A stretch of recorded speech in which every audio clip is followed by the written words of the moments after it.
اللہ الرحمن الرحیم۔ ناظرین و سامعین السلام علیکم۔ ایک نئی ویڈیو کے ساتھ آپ کی خدمت میں حاضر ہوں۔ ریاض جانے کے لیے 1 گھنٹہ پہلے گھر سے نکلا، لیکن راستے میں رش اور چیکنگ کی وجہ سے میں ایئرپورٹ لیٹ پہنچا۔ جلدی سے گاڑی پارکنگ میں کھڑی کی اور دوڑتے ہوئے کاؤنٹر پر جا پہنچا۔ کاؤنٹر پر موجود ملازم سے جب کہا مجھے ریاض جانا ہے، اس نے کہا ریاض والی فلائٹ تو بند ہو چکی ہے۔ میں نے کہا پلیز مجھے ضرور آج شام ریاض پہنچنا ہے۔ اس نے کہا زیادہ باتوں کی ضرورت نہیں ہے، اس وقت آپ کو کوئی بھی جانے نہیں دے گا۔ میں نے کہا اللہ تمہارا حساب کر دے۔ اس نے کہا اس میں میرا کیا قصور ہے؟ بہرحال میں ایئرپورٹ سے باہر نکلا، حیران تھا کہ کیا کروں، ریاض جانے کا پروگرام کینسل کر دوں یا اپنی گاڑی سٹارٹ کر کے روانہ ہو جاؤں یا ٹیکسی میں چلا جاؤں۔ بہرحال ٹیکسی میں جانے والی بات پر اتفاق کیا۔ ایئرپورٹ کے باہر ایک پرائیویٹ گاڑی کھڑی تھی۔ میں نے پوچھا ریاض کے لیے کتنا لوگے؟ اس نے کہا 500 ریال۔ بہرحال 450 ریال میں بڑی مشکل سے راضی کیا۔ اس کے ساتھ بیٹھ کر ریاض کے لیے روانہ ہو گیا۔ بیٹھتے ہی میں نے اس سے کہا کہ گاڑی تیز چلانی ہے۔ اس نے کہا فکر مت کرو۔ واقعی اس نے خطرناک حد تک گاڑی دوڑانا شروع کر دی۔ راستے میں اس سے کچھ باتیں ہوئیں۔ اس نے میری جاب اور خاندان کے متعلق کچھ سوالات کیے اور کچھ سوال میں نے بھی پوچھ لیے۔ اچانک مجھے اپنی والدہ کا خیال آیا کہ ان سے بات کر لو۔ میں نے موبائل نکالا اور والدہ کو فون کیا۔ انہوں نے پوچھا بیٹے کہاں ہو؟ میں نے جہاز کے نکل جانے اور ٹیکسی میں سفر کرنے والی بات بتا دی۔ ماں نے دعا دی بیٹے اللہ تمہیں ہر قسم کے شر سے بچائے۔ انشاءاللہ جب میں ریاض پہنچ جاؤں گا تو آپ کو اطلاع دے دوں گا۔ قدرتی طور پر میرے دل پر ایک پریشانی چھا گئی اور مجھے ایسا لگ رہا تھا جیسے کوئی مصیبت میرا انتظار کر رہی ہو۔ اس کے بعد میں نے اپنی بیوی کو فون کیا۔ میں نے اسے بھی ساری بات بتا دی اور اسے ہدایت کی کہ بچوں کا خیال رکھے، بالخصوص چھوٹی بچی کا۔ اس نے کہا جب سے تم گئے ہو مسلسل آپ کے بارے میں پوچھ رہی ہے۔ میں نے کہا میری بات کرواؤ۔ بچی نے کہا بابا آپ کب آئیں گے؟ میں نے بچی کو کہا ابھی تھوڑی دیر میں آ جاؤں گا، کوئی چیز چاہیے؟ وہ بولی ہاں میرے لیے چاکلیٹ لے آؤ۔ میں ہنسا اور کہا ٹھیک ہے۔ اس کے بعد میں اپنی سوچوں میں گم ہو گیا کہ اچانک ڈرائیور کے سوال نے مجھے چونکا دیا۔ پوچھا کیا میں سگریٹ پی سکتا ہوں؟ میں نے اسے کہا بھائی تم مجھے ایک نیک اور سمجھدار انسان لگ رہے ہو، تم کیوں خود کو اور اپنے مال کو نقصان پہنچا رہے ہو؟ اس نے کہا میں نے پچھلے رمضان میں بہت کوشش کی کہ سگریٹ چھوڑ دوں لیکن کامیاب نہ ہو سکا۔ میں نے پھر سے کہا اللہ تعالیٰ نے تمہیں بڑی قوت دی ہے، تم سگریٹ چھوڑنے کا معمولی سا کام نہیں کر سکتے۔ بہرحال اس نے کہا آج کے بعد میں سگریٹ نہیں پیوں گا۔ میں نے کہا اللہ تعالیٰ آپ کو ثابت قدمی عطا فرمائے۔ مجھے یاد پڑتا ہے کہ اس کے بعد میں نے گاڑی کے دروازے کے ساتھ سر لگایا کہ اچانک گاڑی سے زوردار دھماکہ کی آواز آئی اور پتہ لگا کہ گاڑی کا ایک ٹائر پھٹ گیا ہے۔ میں گھبرایا اور ڈرائیور سے کہا سپیڈ کم کر دو اور گاڑی کو قابو کرو۔ اس نے گھبراہٹ میں کوئی جواب نہیں دیا۔ گاڑی ایک طرف نکل گئی اور کلا بازیاں کھاتی ہوئی ایک جگہ رک گئی۔ مجھے اس وقت اللہ نے توفیق دی کہ میں نے زور زور سے کلمہ شہادت پڑھا۔ مجھے سر میں چوٹ لگی تھی اور درد کی شدت سے ایسا محسوس ہو رہا تھا کہ سر پھٹا جا رہا ہے۔ میں جسم کے کسی حصے کو حرکت نہیں دے سکتا تھا۔ میں نے اپنی زندگی میں اتنا درد کبھی نہیں دیکھا تھا۔ میں بات کرنا چاہ رہا تھا لیکن بول نہیں سکتا تھا، جبکہ میری آنکھیں کھلی تھیں لیکن مجھے کچھ نظر نہیں آ رہا تھا۔ اتنے میں لوگوں کے قدموں کی آوازیں سنی جو ایک دوسرے سے کہہ رہے تھے کہ اسے ہلاؤ نہیں، سر سے خون نکل رہا ہے اور ٹانگیں ٹوٹ چکی ہیں۔ میری تکلیف میں اضافہ ہوتا جا رہا تھا اور سانس لینے میں شدید دشواری محسوس ہو رہی تھی۔ مجھے اندازہ ہوا کہ شاید میری موت آ گئی ہے۔ اس وقت مجھے گزری زندگی پر جو ندامت ہوئی میں اسے الفاظ میں بیان نہیں کر سکتا۔ مجھے پتا چلا کہ اب مجھے موت سے کوئی نہیں بچا سکتا۔ اس کے بعد لوگوں کی آوازیں آنا بند ہو گئیں۔ میری آنکھوں کے سامنے مکمل تاریکی چھا گئی۔ اور میں ایسا محسوس کر رہا تھا جیسے میرے جسم کو چھریوں سے کاٹا جا رہا ہو۔ اتنے میں مجھے ایک سفید ریش آدمی نظر آیا۔ اس نے مجھے کہا، بیٹے، یہ تمہاری زندگی کی آخری گھڑی ہے۔ میں تمہیں نصیحت کرنا چاہتا ہوں کیونکہ اللہ تعالیٰ نے مجھے تمہارے پاس بھیجا ہے۔ میں نے پوچھا، کیا نصیحت؟ اس نے کہا، عیسائیت کی ترغیب، قل نبیہا الصلیب، خدا کی قسم اس میں تمہاری نجات ہے۔ اگر تم اس پر ایمان لائے تو تمہیں اپنے گھر والوں کو لوٹا دوں گا اور تمہاری روح واپس لے جاؤں گا۔ جلدی سے بولو، ٹائم ختم ہوا جا رہا ہے۔ مجھے اندازہ ہوا یہ شیطان ہے۔ مجھے اس وقت جتنی بھی تکلیف تھی اور جتنی بھی اذیت سے دوچار تھا، لیکن اس کے باوجود اللہ اور اس کے رسول پر پکا ایمان تھا۔ میں نے اسے کہا، جاؤ اللہ کے دشمن، میں نے اسلام کی حالت میں زندگی گزاری ہے اور مسلمان ہو کر مروں گا۔ اس کا رنگ زرد پڑ گیا۔ بولا، تمہاری نجات اسی میں ہے کہ تم یہودی یا نصرانی مر جاؤ، ورنہ میں تمہاری تکلیف بڑھا دوں گا اور تمہاری روح قبض کر دوں گا۔ میں نے کہا، موت تمہارے ہاتھ میں نہیں ہے، جو بھی ہو میں اسلام کی حالت میں ہی مروں گا۔ اتنے میں اس نے اوپر دیکھا اور دیکھتے ہی بھاگ نکلا۔ مجھے لگا جیسے کسی نے اسے ڈرایا ہو۔ اچانک میں عجیب قسم کے چہروں والے اور بڑے بڑے جسموں والے لوگ دیکھے۔ وہ آسمان کی طرف سے آئے اور کہا، السلام علیکم۔ میں نے کہا، وعلیکم السلام۔ اس کے بعد وہ خاموش ہو گئے اور ایک لفظ بھی نہیں بولے۔ ان کے پاس کفن تھے۔ مجھے اندازہ ہوا کہ میری زندگی ختم ہو گئی ہے۔ ان میں سے ایک بہت بڑا فرشتہ میری طرف آیا اور کہا، اے نیک روح، اللہ کی مغفرت اور اس کی خوشنودی کی طرف نکل آ۔ یہ بات سن کر میری خوشی کا ٹھکانہ نہیں رہا۔ میں نے کہا، اللہ کے فرشتے، میں حاضر ہوں۔ اس نے میری روح کھینچ لی۔ مجھے اب ایسا محسوس ہو رہا تھا جیسے میں نیند اور حقیقت کے مابین ہوں۔ ایسا لگا کہ مجھے جسم سے آسمان کی طرف اٹھایا جا رہا ہے۔ میں نے نیچے دیکھا تو پتہ چلا کہ لوگ میرے جسم کے ارد گرد کھڑے ہیں اور انہوں نے میرے جسم کو ایک کپڑے سے ڈھانپ دیا ہے۔ ان میں سے کسی نے کہا، انا للہ و انا الیہ راجعون۔ میں نے دو فرشتوں کو دیکھا کہ وہ مجھے وصول کر رہے ہیں اور مجھے کفن میں ڈال کر اوپر کی طرف لے جا رہے ہیں۔ میں نے دائیں بائیں دیکھا تو مجھے افق کے علاوہ کچھ نظر نہیں آیا۔ مجھے بلندی سے بلندی کی طرف لے جایا جا رہا تھا۔ ہم بادلوں کو چیرتے چلے گئے جیسے کہ میں ایک جہاز میں بیٹھا ہوں، یہاں تک کہ پوری زمین مجھے ایک گیند کی طرح نظر آ رہی تھی۔ میں نے ان دو فرشتوں سے پوچھا، کیا اللہ مجھے جنت میں داخل کرے گا؟ انہوں نے کہا کہ اس کا علم اللہ تعالیٰ کی ذات کو ہے، ہمیں صرف تمہاری روح لینے کی ذمہ داری سونپی گئی ہے اور ہم صرف مسلمانوں پر مامور ہیں۔ ہمارے قریب سے کچھ اور فرشتے گزر گئے جن کے پاس ایک روح تھی اور اس سے ایسی خوشبو آ رہی تھی کہ میں نے اپنی زندگی میں ایسی زبردست خوشبو کبھی نہیں سونگھی تھی۔ میں نے حیرانگی کے عالم میں فرشتوں سے پوچھا کہ کون ہے؟ اگر مجھے معلوم نہ ہوتا کہ اللہ کے رسول صلی اللہ علیہ وآلہ وسلم دنیا سے رحلت کر گئے ہیں تو میں کہتا کہ یہ ان کی روح ہوگی۔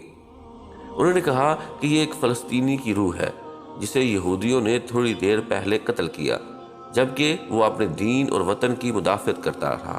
اس کا نام ابو العبد ہے۔ میں نے کہا، کاش میں شہید ہو کر مرتا۔ اس کے بعد کچھ اور فرشتے ہمارے قریب سے گزرے اور ان کے پاس ایک روح تھی جس سے سخت بدبو آ رہی تھی۔ میں نے پوچھا کہ یہ کون ہے؟ انہوں نے کہا، یہ بتوں اور گائے کو پوجنے والا ایک ہندو ہے جسے تھوڑی دیر پہلے اللہ تعالیٰ نے اپنے عذاب سے ہلاک کر دیا۔ میں نے شکر کیا کہ شکر ہے میں کم از کم مسلمان مرا ہوں۔ میں نے کہا، میں نے آخرت کے سفر کے حوالے سے بہت پڑھا ہے، لیکن یہ جو کچھ ہو رہا ہے میں نے کبھی اس کا تصور نہیں کیا۔ انہوں نے کہا، شکر کرو مسلمان مرے ہو، لیکن ابھی تمہارے سامنے سفر بہت لمبا ہے اور بے شمار مراحل ہیں۔ اس کے بعد ہم فرشتوں کے ایک بہت بڑے گروہ کے پاس سے گزرے اور ہم نے انہیں سلام کیا۔ انہوں نے پوچھا، یہ کون ہے؟ میرے ساتھ والے دو فرشتوں نے جواب دیا کہ یہ ایک مسلمان ہے جو تھوڑی دیر پہلے حادثے کا شکار ہو گیا اور اللہ نے ہمیں اس کی روح قبض کرنے کا حکم دیا۔ انہوں نے کہا، مسلمانوں کے لیے بشارت ہے کیونکہ یہ اچھے لوگ ہیں۔ میں نے فرشتوں سے پوچھا، یہ کون لوگ ہیں؟ انہوں نے کہا، یہ فرشتے ہیں جو آسمان کی حفاظت کرتے ہیں اور یہاں سے شیطانوں پر شہاب پھینکتے رہتے ہیں۔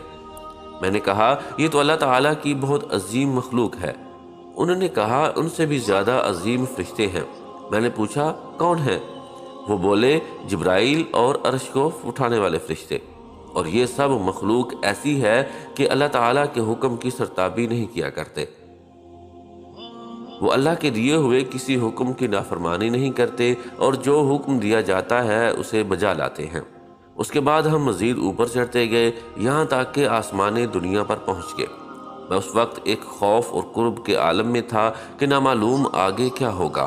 میں نے آسمان کو بہت بڑا پایا اور اس کے اندر دروازے تھے جو بند تھے، اور ان دروازوں پر فرشتے تھے جن کے جسم بہت بڑے تھے۔ دو فرشتوں نے کہا السلام علیکم ورحمۃ اللہ، اور ان کے ساتھ میں نے بھی یہی الفاظ دہرائے۔ دوسرے فرشتوں نے جواباً کہا وعلیکم السلام ورحمۃ اللہ وبرکاتہ، اور انہوں نے کہا رحمت کے فرشتوں اہلا و سہلا، ضرور یہ مسلمان ہی ہوگا۔ میرے ساتھ والے فرشتے نے کہا ہاں یہ مسلمان ہے۔ انہوں نے کہا تم اندر آ سکتے ہو، کیونکہ آسمان کے دروازے صرف مسلمانوں کے لیے کھلتے ہیں۔ کافروں کے بارے میں اللہ تعالیٰ کا حکم ہے کافروں کے لیے آسمان کے دروازے نہیں کھلیں گے۔ ہم اندر آ گئے تو بہت ساری عجیب چیزیں دیکھیں، پھر ہم آگے بڑھے اور اوپر چڑھنا شروع کر دیا، یہاں تک کہ دوسرا، تیسرا، چوتھا، پانچواں، چھٹا اور بالآخر ساتویں آسمان پر جا پہنچے۔ یہ آسمان باقی تمام آسمانوں سے بڑا نظر آیا، جیسے ایک بہت بڑا سمندر ہو۔ فرشتے کہہ رہے تھے اللہم انت السلام ومنک السلام تبارکت یا ذی الجلال والاکرام۔ مجھ پر ایک بہت بڑی ہیبت طاری ہوئی، سر نیچے کیا اور آنسو جاری ہوئے۔ اللہ تعالیٰ نے میرے بارے میں حکم صادر فرمایا کہ میرے اس بندے کا عمل نام علیین میں لکھ دو اور اسے زمین کی طرف واپس لے جاؤ، کیونکہ میں نے انہیں زمین سے پیدا کیا، اسی میں ان کی واپسی ہوگی، اور ایک بار پھر اسی زمین سے انہیں اٹھاؤں گا۔ شدید رعب، ہیبت اور خوشی کے ملے جلے جذبات میں نے کہا پروردگار تو پاک ہے، لیکن ہم نے تیری وہ بندگی نہیں کی جو ہونی چاہیے تھی۔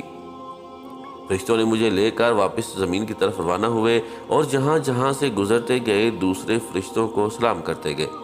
میں نے راستے میں ان سے پوچھا کیا میں اپنے جسم اور گھر والوں کے متعلق جان سکتا ہوں؟ انہوں نے کہا اپنے جسم کو عنقریب تم دیکھ لو گے، لیکن جہاں تک تمہارے گھر والوں کا تعلق ہے ان کی نیکیاں آپ کو پہنچتی رہیں گی، لیکن تم انہیں دیکھ نہیں سکتے۔ اس کے بعد وہ مجھے زمین پر لے آئے اور کہا اب تم اپنے جسم کے ساتھ رہو، ہمارا کام ختم ہو گیا، اب قبر میں تمہارے پاس دوسرے فرشتے آئیں گے۔ میں نے کہا اللہ تعالیٰ آپ کو جزائے خیر دے، کیا میں پھر کبھی آپ کو دیکھ سکوں گا؟ انہوں نے کہا قیامت کے دن، اور اس کے ساتھ ان پر ہیبت طاری ہوئی۔ پھر انہوں نے کہا اگر تم اہل جنت میں سے نکلے تو ہم ساتھ ساتھ ہوں گے انشاءاللہ۔ میں نے پوچھا جو کچھ میں نے دیکھا اور سنا کیا اس کے بعد بھی میرے جنت جانے میں کوئی شک رہ گیا ہے؟ انہوں نے کہا تمہارے جنت جانے کے بارے میں اللہ ہی بہتر جانتا ہے۔ تمہیں جو عزت و اکرام ملا وہ اس لیے کہ تم مسلمان مرے ہو، لیکن تمہیں اعمال کی پیشی اور میزان سے ضرور سابقہ پیش آنا ہے۔ مجھے اپنے گناہ یاد آئے اور کہا کہ زور زور سے رو۔ انہوں نے کہا اپنے رب سے نیک گمان کرو، کیونکہ وہ کسی پر ظلم ہرگز نہیں کرتا۔ اس کے بعد انہوں نے سلام کیا اور بڑی تیزی سے اوپر کی طرف اٹھ گئے۔ میں نے اپنے جسم پر نظر دوڑائی، میری آنکھیں بند تھیں اور میرے ارد گرد میرے بھائی اور والد صاحب رو رہے تھے۔ اس کے بعد میرے جسم پر پانی ڈالا گیا تو مجھے پتہ چلا کہ مجھے غسل دیا جا رہا ہے۔ ان کے رونے سے مجھے تکلیف ملتی تھی، اور جب میرے والد دعا کرتے کہ اللہ تعالیٰ تم پر رحم فرمائے تو ان کی یہ بات مجھے راحت پہنچاتی تھی۔ اس کے بعد میرے جسم کو سفید کفن پہنچایا گیا۔ میں نے اپنے دل سے کہا افسوس میں اپنے جسم کو اللہ کی راہ میں ختم کرتا، کاش میں شہید مرتا، افسوس میں ایک گھڑی بھی اللہ کے ذکر یا نماز یا عبادت کے بغیر نہ گزارتا، کاش میں شب و روز اللہ کی راہ میں مال خرچ کرتا، افسوس ہائے افسوس۔ اتنے میں لوگوں نے میرا جسم اٹھایا، میں اپنے جسم کو دیکھ رہا ہوں لیکن نہ تو اس کے اندر جا سکتا ہوں اور نہ دور ہو سکتا ہوں۔ ایک عجیب سی صورتحال سے دوچار تھا۔ مجھے جب اٹھایا گیا تو جو چیز میرے لیے اس وقت تکلیف دہ تھی وہ میرے گھر والوں کا رونا تھا۔ میرا دل چاہ رہا تھا میں اپنے ابا سے کہہ دوں ابا جان پلیز رونا بند کر دے، بلکہ میرے لیے دعا کریں، کیونکہ آپ کا رونا مجھے تکلیف دے رہا ہے۔ میرے رشتہ داروں میں اس وقت جو کوئی میرے لیے دعا کرتا تو اس سے مجھے راحت مل جاتی تھی۔ مجھے مسجد پہنچایا گیا اور وہاں اتارا گیا۔ میں نے سنا کہ لوگ نماز پڑھنے لگے ہیں۔ مجھے شدید خواہش ہوئی کہ میں بھی ان کے ساتھ نماز میں شریک ہو جاؤں۔ میں نے سوچا کتنے خوش قسمت ہیں یہ لوگ کہ نیکیاں کما رہے ہیں، جبکہ میرا عمل نامہ بند ہو گیا ہے۔ نماز ختم ہوئی تو مؤذن نے اعلان کیا، الصلاۃ علی الرجل یرحمکم اللہ۔ امام میرے قریب آیا اور نماز جنازہ شروع کی۔ میں حیران ہوا کہ وہاں بہت سارے فرشتے آ گئے جو ایک دوسرے سے باتیں کر رہے تھے کہ نماز پڑھنے والے کتنے لوگ ہیں اور ان میں کتنے موحد ہیں جو اللہ کے ساتھ شریک نہیں کرتے۔ چوتھی تکبیر میں نے دیکھا کہ فرشتے کچھ لکھ رہے ہیں۔ مجھے اندازہ ہوا کہ وہ لوگوں کی دعا لکھ رہے ہوں گے۔ اس وقت میرے دل میں خواہش پیدا ہوئی کہ امام اس رکعت کو مزید لمبی کر دے، کیونکہ لوگوں کی دعاؤں سے مجھے عجیب سی راحت اور سرور مل رہا تھا۔ نماز ختم ہوئی اور مجھے اٹھا کر قبرستان کی طرف لے گئے۔ راستہ میں کچھ لوگ دعائیں مانگ رہے تھے اور کچھ رو رہے تھے، اور میں حیران و پریشان تھا کہ نامعلوم میرے ساتھ کیا ہونے والا ہے۔ مجھے اپنے تمام گناہ اور غلطیاں، ظلم اور جو غفلت کی گھڑیاں میں نے دنیا میں گزاری تھیں، ایک ایک چیز سامنے آ رہی تھی۔ ایک شدید ہیبت کا عالم تھا جس میں گزر رہا تھا۔ الغرض قبرستان پہنچا کر مجھے اتارا گیا۔ اس وقت مختلف قسم کی آوازیں سننے میں آئیں۔ کوئی کہہ رہا ہے جنازے کو راستہ دے دو، کوئی کہہ رہا ہے اس طرف سے لے جاؤ، کوئی کہتا ہے قبر کے قریب لکھ دو۔ یا اللہ، میں نے کبھی اپنے بارے میں ایسی باتیں نہیں سوچی تھیں۔ مجھے قبر میں روح اور جسم کے ساتھ اتارا گیا، لیکن انہیں صرف میرا جسم نظر آ رہا تھا، روح نظر نہیں آ رہی تھی۔ اس کے بعد لحد کو بند کرنا شروع کر دیا۔ میرا دل چاہا کہ چیخ چیخ کر کہہ دوں کہ مجھے یہاں نہ چھوڑیں، پتہ نہیں میرے ساتھ کیا ہوگا، لیکن میں بول نہیں سکتا تھا۔ الغرض مٹی ڈالنا شروع ہوئی اور قبر میں گھب اندھیرا چھا گیا۔ لوگوں کی آوازیں بند ہوتی چلی گئیں، لیکن میں ان کے قدموں کی آوازیں سن رہا تھا۔ ان میں سے جو کوئی میرے لیے دعا کرتا تو اس سے مجھے سکون مل جاتا تھا۔ اچانک قبر مجھ پر تنگ ہو گئی اور ایسا لگا کہ میرے پورے جسم کو کچل دے گی، اور قریب تھا کہ میں ایک چیخ نکال دوں، لیکن پھر دوبارہ اصلی حالت پر آ گئی۔ اس کے بعد میں نے ایک طرف دیکھنے کی کوشش کی کہ اچانک دو ہیبت ناک قسم کے فرشتے نمودار ہوئے، جن کے بڑے بڑے جسم، کالے رنگ اور نیلی آنکھیں تھیں۔ ان کی آنکھوں میں بجلی جیسی چمک تھی، اور ان میں سے ایک کے ہاتھ میں گرز تھا، اگر اس سے پہاڑ کو مارے تو اسے ریزہ ریزہ کر دے۔ ان میں سے ایک نے مجھے کہا بیٹھ جاؤ، تو میں فوراً بیٹھ گیا۔ پھر اس نے کہا کہ تمہارا رب کون ہے؟ جس کے ہاتھ میں گرز تھا وہ مجھے بغور دیکھ رہا تھا۔ میں نے جلدی سے کہا ربی اللہ، میرا رب اللہ ہے۔ جواب دیتے وقت مجھ پر کپکپی طاری تھی، اس لیے نہیں کہ مجھے جواب میں کوئی شک تھا، بلکہ ان کے رعب کی وجہ سے۔ پھر اس نے مزید 2 سوال کیے کہ تمہارا نبی کون ہے اور تمہارا دین کون سا ہے، اور الحمدللہ میں نے ٹھیک جوابات دے دیے۔ انہوں نے کہا اب تم قبر کے عذاب سے بچ گئے۔ میں نے پوچھا کیا تم منکر و نکیر ہو؟ انہوں نے جواباً کہا ہاں، اور بولے کہ اگر تم صحیح جوابات نہ دیتے تو ہم تمہیں اس گرز سے مارتے اور تم اتنی چیخیں نکالتے کہ اسے زمین کی ساری مخلوق سن لیتی، سوائے انسانوں اور جنوں کے، اور اگر جن و انس اسے سن لیں تو بے ہوش ہو جائیں۔ میں نے کہا اللہ کا شکر ہے کہ اس نے مجھے اس مصیبت سے بچا لیا۔ اس کے بعد وہ چلے گئے، اور ان کے جانے سے مجھے قدر اطمینان حاصل ہوا۔ ان کے چلے جانے کے ساتھ ہی مجھے سخت گرمی محسوس ہوئی، اور مجھے لگا کہ میرا جسم جلنے والا ہے، جیسے کہ جہنم سے کوئی کھڑکی کھولی گئی ہو۔ اتنے میں 2 اور فرشتے نمودار ہوئے اور کہا السلام علیکم ورحمۃ اللہ وبرکاتہ۔ میں نے جواب دیا وعلیکم السلام ورحمۃ اللہ وبرکاتہ۔ انہوں نے کہا ہم فرشتے ہیں، ہم قبر میں تمہارے اعمال تمہیں پیش کرنے آئے ہیں، تاکہ قبر میں قیامت تک تمہیں اپنی نیکیوں کا جو بدلہ ملنا چاہیے وہ بدلہ مل جائے۔ میں نے کہا اللہ کی قسم، جس سختی اور اذیت سے میں دوچار ہوں، میں نے کبھی اس کے متعلق سوچا نہیں تھا۔ پھر میں نے پوچھا کیا میں ایک سوال کر سکتا ہوں؟ انہوں نے کہا کر لو۔ میں نے پوچھا کیا میں اہل جنت میں سے ہوں، اور کیا اتنی ساری تکلیفیں جھیلنے کے بعد بھی میرے لیے جہنم جانے کا خطرہ ہے؟ انہوں نے کہا تم ایک مسلمان ہو، اللہ اور اس کے رسول صلی اللہ علیہ وآلہ وسلم پر ایمان لائے ہو، لیکن جنت جانے کا علم ایک اللہ کے علاوہ کسی نہیں ہے۔ بہرحال اگر تم جہنم چلے بھی گئے تو وہاں ہمیشہ نہیں رہو گے، کیونکہ تم موحد ہو۔ یہ سن کر میری آنکھوں سے آنسو جاری ہو گئے اور میں نے کہا اگر اللہ نے مجھے دوزخ بھیج دیا تو پتہ نہیں میں وہاں کتنا عرصہ رہوں گا۔ انہوں نے کہا اللہ تعالیٰ سے امید رکھو کیونکہ وہ بہت کریم ہے، اور اب ہم تمہارے اعمال پیش کر رہے ہیں، تمہارے بلوغت سے وقت سے تمہارے ایکسیڈنٹ کے وقت تک۔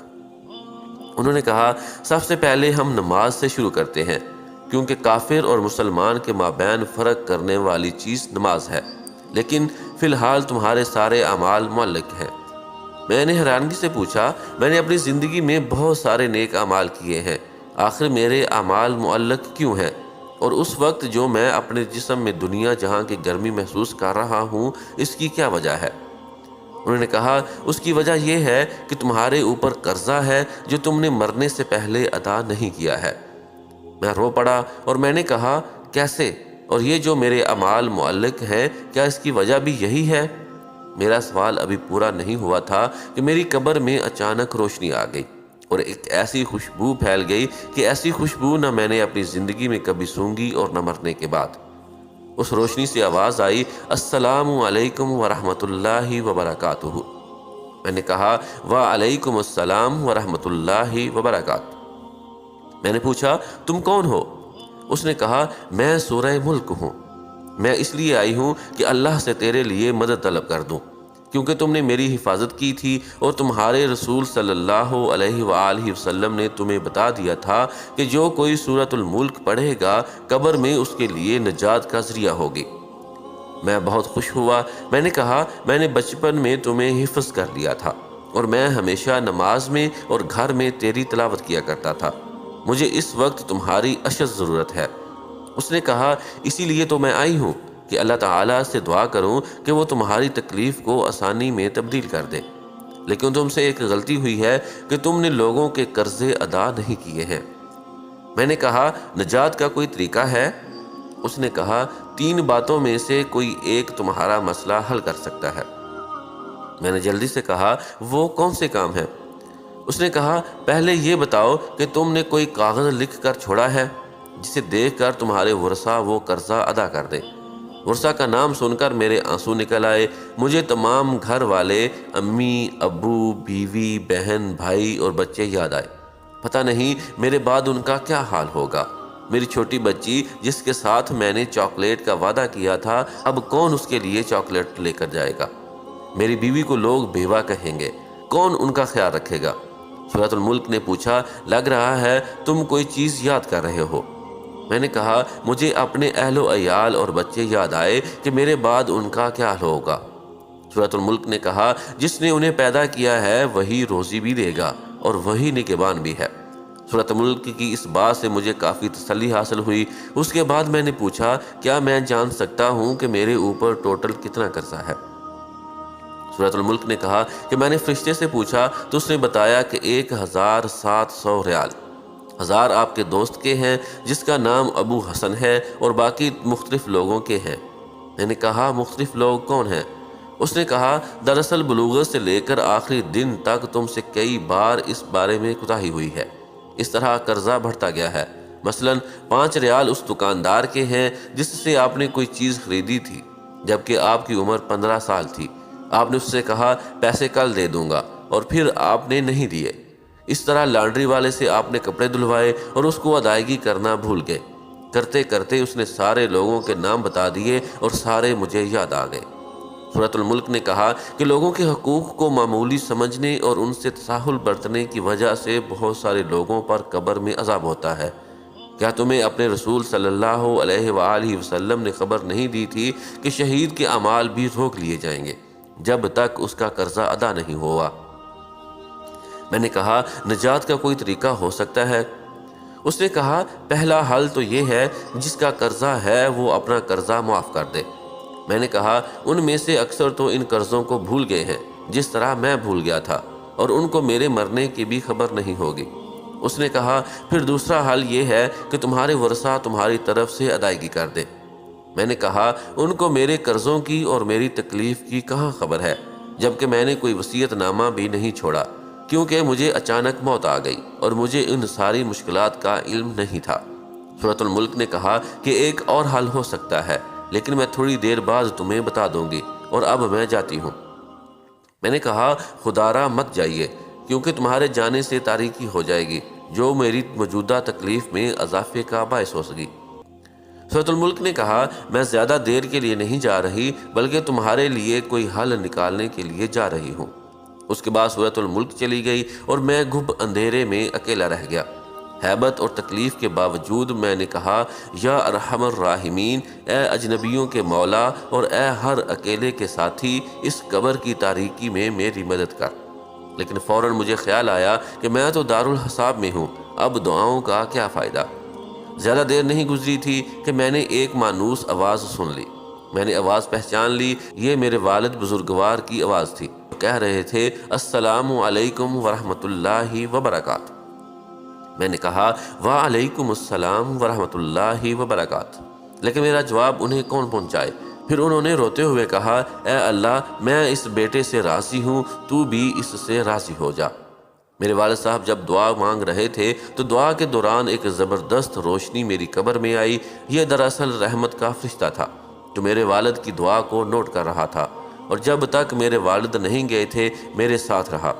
میرے والد صاحب جب واپس ہوئے تو فرشتے نے کہا کہ تیرے والد کی دعا آسمانوں تک جائے گی اور انشاءاللہ اللہ تعالیٰ اس کو قبول کرے گا، کیونکہ والد کی دعا اپنے بیٹے کے لیے مستجاب ہوتی ہے۔ میں نے تمنا کی کہ کاش میرے والد میری قبر پر زیادہ دیر کے لیے ٹھہرتے اور دعا مزید لمبی کرتے، کیونکہ ان کی دعا کی وجہ سے مجھے کافی آرام ملا۔ میں نے فرشتے سے پوچھا کیا میں ایک سوال کر سکتا ہوں؟ کیا؟ پوچھو۔ میں نے کہا جب سے میں مرا ہوں اب تک کتنا عرصہ گزر گیا؟ اس نے کہا جب سے تمہاری وفات ہوئی آج تیسرا دن ہے اور اس وقت ظہر کا وقت ہے۔ میں نے حیرانگی سے کہا 3 دن اور اتنے سارے معاملات اور واقعات اور یہ قبر کی تاریکی جبکہ باہر دنیا روشن ہے؟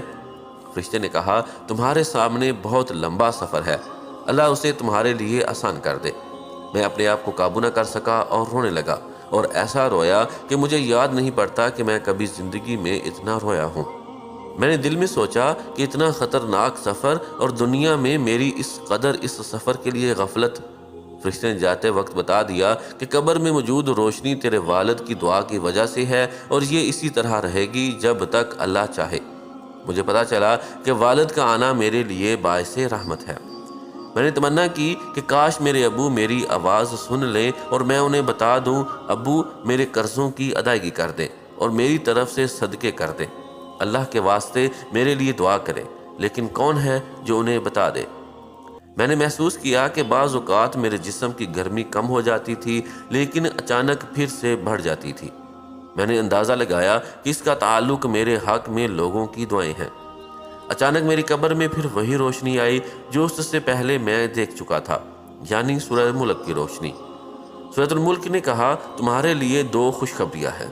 میں نے اشتیاق کے ساتھ فوراً کہا کیا ہیں؟ تمہارے دوست نے اللہ کی خاطر تمہارا قرضہ معاف کر دیا ہے۔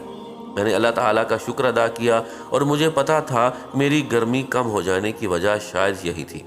میں نے کہا دوسری بشارت کیا ہے؟ اس نے کہا میں نے اللہ تعالیٰ سے بہت درخواستیں کی لیکن انسانوں کے حقوق وہ معاف نہیں کرتا، البتہ اللہ نے ایک فرشتہ بھیج دیا جو تیرے رشتہ داروں میں سے کسی کو خواب میں آئے گا تاکہ وہ تمہارے قرضوں کے متعلق سمجھ جائیں۔ پھر اس نے پوچھا تمہارے خیال میں کون بہتر ہے، جس کو خواب میں فرشتہ کسی شکل میں نظر آئے اور پھر وہ اس کو سچا سمجھ کر قرضہ کی ادائیگی کرے؟ میں نے اپنی امی کے بارے میں سوچا، لیکن پھر سوچا کہ اگر اس نے مجھے خواب میں دیکھا تو رونا شروع کر دے گی اور خواب کی تعبیر نہیں سمجھ سکے گی۔ پھر میں نے تمام رشتہ داروں کے متعلق سوچا اور جو بندہ مجھے بہتر لگا وہ میری بیوی تھی، کیونکہ وہ ہمیشہ خوابوں کو اہتمام دیا کرتی تھی۔ میں نے کہا میری بیوی اگر مجھے خواب میں دیکھ لے تو ہو سکتا ہے وہ اس کی تعبیر سمجھ جائے۔ سورۃ الملک نے کہا میں متعلقہ فرشتے کو اطلاع دیتی ہوں اور اللہ سے دعا کرتی ہوں کہ وہ آپ کی مشکل کو آسان کر دے۔ اس کے بعد سورۃ الملک چلی گئی اور میری قبر میں بدستور وہ روشنی باقی تھی جو میرے والد کی دعا کی برکت سے آئی تھی، اور میں انتظار کرتا رہا جیسے کہ جیل کے اندر ہوں۔ مجھے ٹائم کا کوئی اندازہ نہیں تھا کیونکہ یہاں گھڑی نہیں تھی، نہ نماز، نہ کھانا پینا اور نہ اور کوئی مصروفیات۔ دعائیں مانگنا اور ذکر اذکار بھی بیکار۔ بعض اوقات لوگوں کے قدموں کی آوازیں سن لیتا تو اندازہ کر لیتا کہ شاید کسی کا جنازہ ہے۔ بعض اوقات لوگوں کے ہنسنے کی آوازیں آ جاتی تھیں تو مجھے تعجب ہوتا تھا کہ ان کو اندازہ نہیں ہے کہ ہم کس صورتحال سے دوچار ہیں۔ کافی وقت گزرنے کے بعد اچانک میرے جسم کی گرمی بڑھنی شروع ہوئی اور میں چیخنے لگا تھا۔ ایسا لگ رہا تھا جیسے میں ایک تندور کے اندر ہوں۔ میرے خوف میں اضافہ ہوتا چلا جا رہا تھا، لیکن پھر اچانک گرمی کم ہونا شروع ہو گئی، یہاں تک کہ بالکل غائب ہو گئی۔ سمجھ میں نہیں آ رہا تھا کہ ایسا کیوں ہو جاتا ہے۔ اس کے بعد ایک بار پھر سورۃ الملک کی روشنی آ گئی اور مجھے کہا تمہیں مبارک ہو۔ میں نے کہا وہ کیسے؟ اس نے کہا خوابوں کا فرشتہ تمہاری بیوی کو خواب میں گیا اور تمہاری بیوی نے خواب میں تمہیں ایک سیڑھی پر چڑھتے دیکھا اور دیکھا کہ 7 سیڑھیاں باقی ہیں اور تم پریشان کھڑے ہو کیونکہ آگے نہیں چڑھ سکتے۔ پھر وہ فجر کی نماز سے پہلے اٹھی، تمہاری یاد میں روئی اور صبح ہوتے ہی ایک عورت سے رابطہ کیا جو خوابوں کی تفسیر کرتی ہے اور اسے اپنا خواب سنایا۔ اس عورت نے کہا اے بیٹی، تمہارا شوہر قبر میں تکلیف میں مبتلا ہے کیونکہ اس پر کسی کا 1700 ریال قرض ہے۔ تیری بیوی نے پوچھا کس کا قرض ہے اور ہم کیسے ادا کریں؟ اس نے کہا مجھے نہیں معلوم، اس بارے میں علماء سے معلوم کرو۔ پھر تیری بیوی نے ایک شیخ کی اہلیہ سے رابطہ کیا اور اسے ساری بات بتا دی تاکہ وہ شیخ سے جواب پوچھ لے۔ الغرض شیخ نے کہا کہ میت کی طرف سے صدقہ کر دے، ہو سکتا ہے اللہ تعالیٰ اسے قبول کر کے میت کا عذاب ہٹا دے۔ تیری بیوی کے پاس سونا تھا جس کی قیمت 4000 ریال تھی۔ اس نے وہ سونا تیرے والد کو دیا اور تیرے والد نے اس کے ساتھ کچھ رقم مزید لگا کر صدقہ کر دیا اور یوں تیرا مسئلہ حل ہو گیا۔ میں نے کہا الحمدللہ، مجھے اس وقت کوئی تکلیف نہیں ہے اور یہ سب کچھ اللہ تعالیٰ کے فضل اور تیرے تعاون سے ہوا۔ سورۃ الملک نے کہا اب اعمال والے فرشتے تمہارے پاس آ جائیں گے۔ میں نے پوچھا کیا اس کے بعد بھی میرے لیے کوئی خطرہ ہے؟ اس نے کہا سفر بہت لمبا ہے، ہو سکتا ہے اس میں کئی سال لگ جائیں، لہٰذا اس کے لیے تیار رہو۔ کئی سال والے جواب نے میری پریشانی میں اضافہ کر دیا۔ سورۃ الملک نے کہا بہت سارے لوگ صرف اس وجہ سے قبروں میں عذاب جھیل رہے ہیں کہ وہ بعض باتوں کو معمولی سمجھتے تھے جبکہ اللہ تعالیٰ کے نزدیک وہ معمولی نہیں ہے۔ مثلاً کون سے اعمال؟ اس نے کہا بہت سارے لوگوں پر قبروں میں اس لیے عذاب ہے کہ وہ پیشاب سے نہیں بچتے تھے اور گندگی کی حالت میں اللہ کے سامنے کھڑے ہوتے تھے۔ اس طرح چغلی، چوری، سود اور مال یتیم کی وجہ سے بہت سارے لوگوں پر عذاب ہو رہا ہے۔ پھر اس نے کہا کچھ لوگوں پر عذاب قبر اس لیے ہے تاکہ قیامت آنے سے پہلے ان کا کھاتا صاف ہو جائے، اور کچھ لوگوں پر قیامت تک عذاب رہے گا اور پھر جہنم میں داخل کیے جائیں گے۔ میں نے کہا اللہ تعالیٰ کی سزا سے بچنے کی کوئی سبیل ہے؟ سورۃ الملک نے کہا کہ عمل تو تمہارا منقطع ہو چکا ہے، البتہ 3 کام ایسے ہیں جو تمہیں اب بھی فائدہ پہنچا سکتے ہیں۔ میں نے پوچھا وہ کیا ہے؟ اس نے کہا اہل و عیال کی دعا اور نیک عمل۔ اس کے علاوہ کوئی کام اگر تم نے دنیا میں کیا ہے جو انسانوں کے لیے نفع بخش ہو، مثلاً مسجد کی تعمیر، تو اس سے تم مرنے کے بعد بھی مستفید رہو گے۔ اس طرح اگر علم کی نشر و اشاعت میں تم نے حصہ لیا ہو تو وہ اب بھی تمہارے لیے نفع بخش ہے۔ میں نے کہا کہ میں کتنا بدبخت ہوں کہ میں دنیا میں کتنے عمل کے مواقع تھے جس سے میں نے کوئی فائدہ نہیں اٹھایا اور آج بے یار و مددگار قبر میں پڑا ہوں۔ میرا دل چاہا میں چیخ چیخ کر لوگوں کو پکاروں کہ اے لوگو قبر کے لیے تیاری کر لو۔ خدا کی قسم اگر تم لوگوں نے وہ کچھ دیکھا جو میں نے دیکھا تو مسجدوں سے باہر نہیں نکلو گے اور اللہ کی راہ میں سارا مال لگا دو گے۔ سورۃ الملک نے کہا مردہ لوگوں کی نیکیاں عام طور پر شروع کے دنوں میں بہت ہوتی ہیں، لیکن اس کے بعد رفتہ رفتہ وہ کم ہوتی چلی جاتی ہیں۔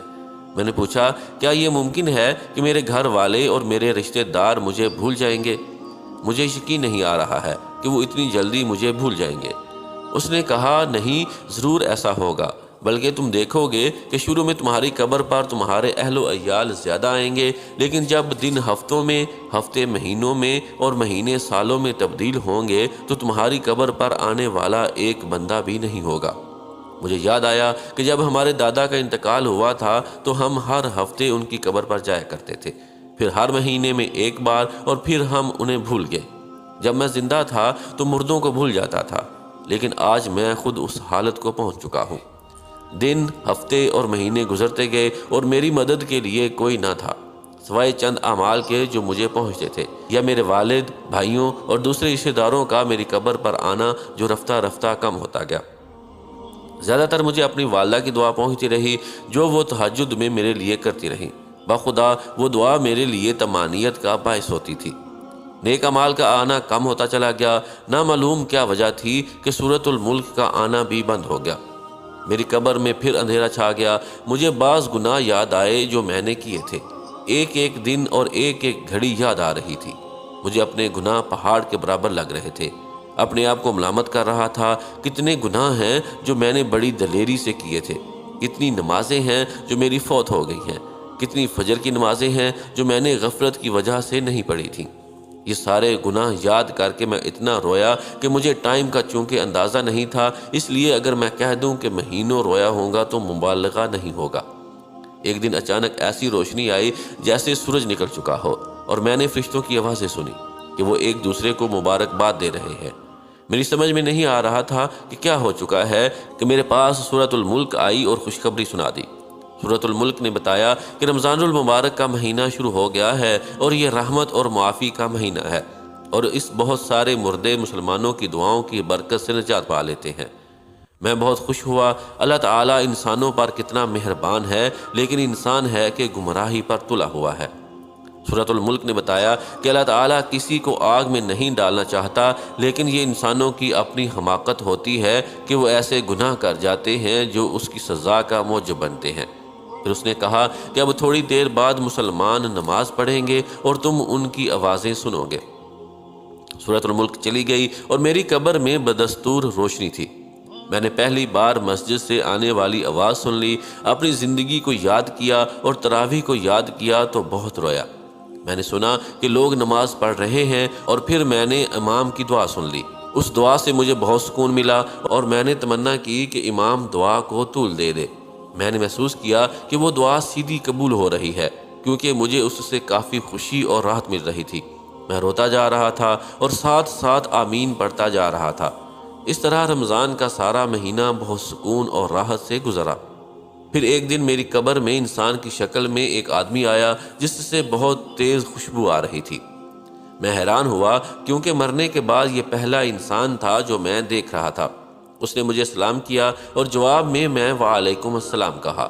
اس نے کہا، میں تمہیں بشارت دیتا ہوں کہ اللہ تعالیٰ نے تمہارے گناہ معاف کیے ہیں۔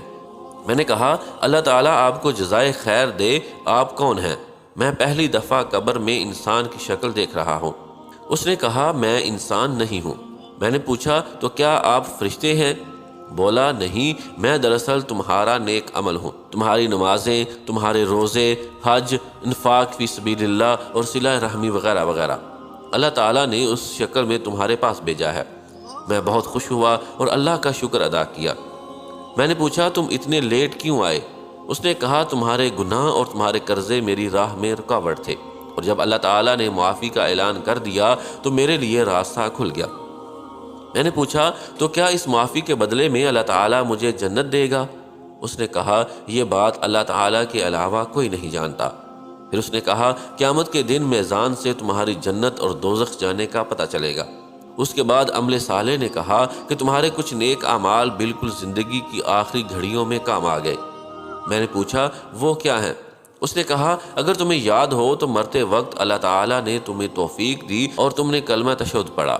تمہیں اندازہ نہیں ہے کہ فرشتوں کو کتنی خوشی ہوئی کہ تمہاری زندگی کا خاتمہ توحید پر ہوا، جبکہ شیطان تمہیں نصرانیت اور یہودیت کی تلقین کر رہا تھا۔ اس وقت تمہارے ارد گرد دو قسم کے فرشتے موجود تھے، ایک وہ جو مسلمانوں کی روحیں قبض کرتے ہیں اور کچھ وہ جو کافروں کی روحیں قبض کرتے ہیں۔ جب تم نے کلمہ پڑھا تو وہ فرشتے چلے گئے جو کافروں کی روحیں قبض کرتے ہیں، اور پھر انہوں نے تمہاری روح قبض کر لی۔ میں نے پوچھا، اس کے علاوہ بھی کوئی نیکی ہے؟ اس نے کہا، ہاں، جب تم نے ڈرائیور کو سگریٹ چھوڑنے کی نصیحت کی تو آج جو خوشبو تم سونگھ رہے ہو اس نصیحت کی بدولت ہے۔